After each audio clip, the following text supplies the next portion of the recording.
Atlantide, 1936. Non, je me trouvais plus dans l'Atlantide en vérité, mais dans une sorte de vieux grenier. Un vieux coffre parmi le bordel ambiant, baigné dans une vive lumière. Un jeune garçon de 14 ans époussetait un vieux parchemin. Le jeune Artemus venait d'entrer dans la légende. Artemus, à table! J'arrive, maman, j'arrive! On commence le rêve, monsieur Baxley. Les yeux de l'ange bleu. À peine avons-nous quitté une quête que tu veux te lancer dans une autre. Comprends-moi, Anastasia, comprends-moi. Te comprendre? Regarde, au loin il y a la France.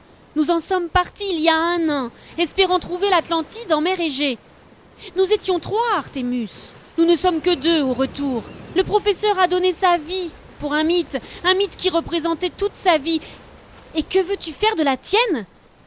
Te lancer à la recherche d'un mythe. Ma vie n'a de sens que si je trouve ces pierres précieuses. Je ne sais pas pourquoi, je ne pourrais pas te l'expliquer, Anastasia, c'est comme ça. Et moi, je n'ai pas de sens. Nous devions... Avoir une famille, c'est ça? Mais qu'est-ce qui nous en empêcherait? Avoir une fille, un garçon, comme nous le désirons tant? Les yeux de l'ange bleu. Ta quête. Toute ta vie. Anastasia, que fais-tu? Ça fait 1 heure que je t'attends. Mesdames et messieurs, le train pour Paris va quitter la gare de Berlin dans 2 minutes. Les passagers sont priés de prendre place dans leur voiture. Qu'est-ce que ça veut dire tout ça? L'Atlantide, la salle, grande, dont on ne pouvait deviner les contours. L'ange bleu marchait d'un pas lent autour de la colonne d'eau qui s'élevait au centre de la pièce. Qu'est-ce que ça veut dire? Vous souvenez-vous de votre passé, monsieur Baxley? De votre vie avant que vous ne quittiez Londres en compagnie du professeur Key? Et pourquoi vous voulez savoir tout ça? Oui, bien sûr que je parle de réels souvenirs, de moments de votre vie. Pas simplement de savoir que vous avez un père et une mère, 2 sœurs, non. Mais de moments, bons ou mauvais, que vous avez pu passer avec eux. Vous en souvenez-vous, monsieur Baxley? J'avais beau chercher... Non. Le noir total. Rien. Juste l'impression d'avoir eu une famille. Une vague impression. Non. Mais vous avez fait un truc là sur ma mémoire, vous l'avez effacé ou quoi? Non, monsieur Baxley. Je n'ai pas touché à votre esprit, je ne suis pas comme ça. Ah bon? On pourrait se poser la question pourtant. Alors d'où vient le problème? Du rêve, monsieur Baxley. De l'endroit, du lieu, du temps où commence le rêve, de l'avenir, du passé, du présent, du rêve. Où commence le rêve? Il y a bien longtemps. Lorsque le professeur Key décidait de se lancer à la recherche des yeux de l'ange bleu, lorsqu'il se mit en tête de les trouver, non pas pour la science, pour la mémoire humaine, mais pour lui, pour Nastasia et ses enfants. Il allait abandonner, monsieur Baxley, il a fallu que je lui offre une motivation, une aide. Vous aimez mes serviteurs, monsieur Baxley? Ah, ils ont l'air sympas, mais c'est pas avec eux que je jouerai à touche-mi, touche-moi.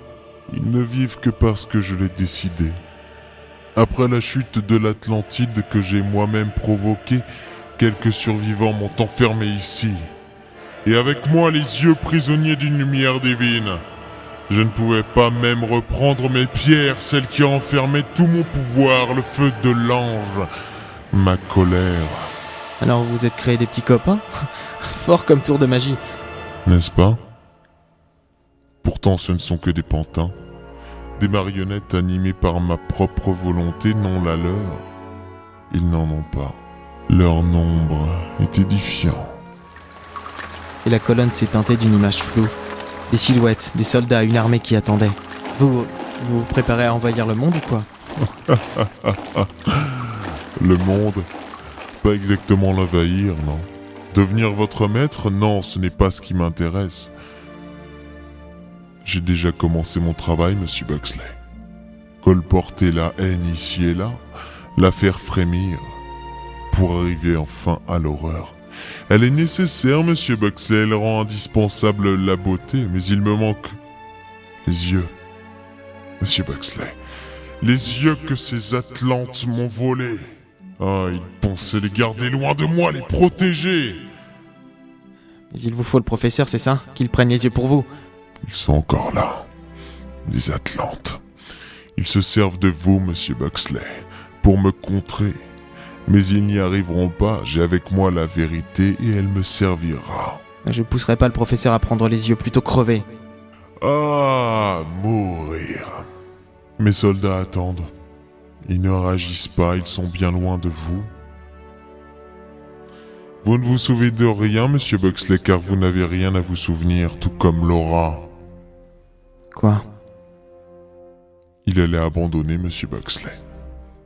Le professeur qui s'éloignait de son but, il désespérait. Il ne voulait plus chercher les pierres précieuses, il lui fallait une raison, un passé. Différent peut-être. Il lui fallait des enfants, qu'ils soient de sa chair Non.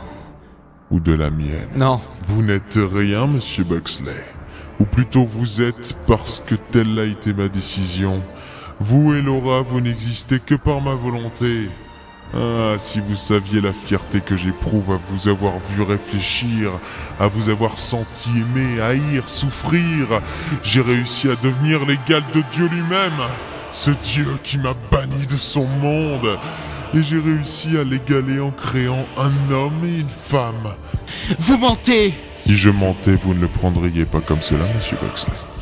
Vous savez au fond de vous que je dis la vérité, mais voilà, j'ai beau avoir droit de vie ou de mort sur votre personne, vous avez gagné une certaine autonomie, vous avez votre propre volonté. Sans vous, le professeur qui ne serait jamais parti, vous êtes sa raison, vous êtes son but, Laura et vous. C'est pour vous qu'il a fait tout cela. Vous mentez. Vous essayez de nous rendre fous ici. Où commence le rêve, monsieur Buxley? Pour vous, il a débuté en février 1935. Vous avez rêvé que vous existiez. Quel effet cela fait-il d'apprendre que vous n'êtes pas réel, monsieur Buxley? Quel effet cela fait-il de savoir que tout votre passé n'est qu'une création de mon imagination? Quel effet se fait-il d'apprendre que la femme que vous aimez m'appartient? Vous mentez. Regardez votre main, monsieur Buxley, sentez la souffrance.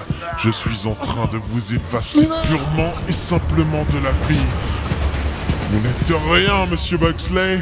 Rien d'autre qu'un pion que j'ai placé dans la vie du professeur Artemuski pour qu'il vienne jusqu'ici. Rien d'autre qu'un pion.